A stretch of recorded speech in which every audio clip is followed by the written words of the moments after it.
Hello friends, ఈరోజు నేను voice over ఇయ్యనీకి వచ్చేసాను.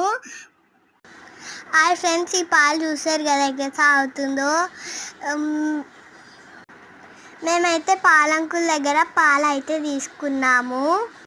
అయితే ఈ పాలన్నీ విరిగిపోయాయి. ఇది మంచిగా ఇరికితే యూస్ఫుల్ అయ్యేది పన్నీర్ లాగా. బట్ ఇది స్టిక్కీగా బబిలికం లాగా ఉంది.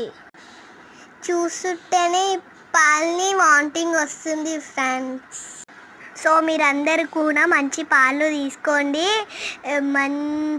మీ హెల్త్ కాపాడుకోండి.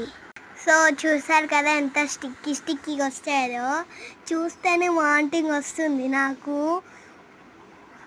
మాలాంటి పిల్లలు తాగితే కానీ ఎంత డేంజర్ అవుతుంది మీరే ఒకసారి ఆలోచించండి. మీరు చాలా జాగ్రత్తగా చెక్ చేసుకొని పాలు తీసుకోండి. ఇన్ని రోజులు ఇవే పాలు తాగామా అని భయం వేస్తుంది. సో మీరు ఇప్పటి నుంచి మంచి పాలు తీసుకోండి ఫ్రెండ్స్. చూసారు కదా ఫ్రెండ్స్ ఎంత స్టిక్కీ వచ్చారో. మీకు ఎలా అనిపించింది చెప్పండి. స్టిక్కీగా వచ్చింది కదా. కామెంట్ చేయండి. అస్సలు ఇలాంటి పాలు తాగకండి. ప్లీజ్ సబ్స్క్రైబ్ చేసుకోండి. Thank you friends. అయిపోయింది.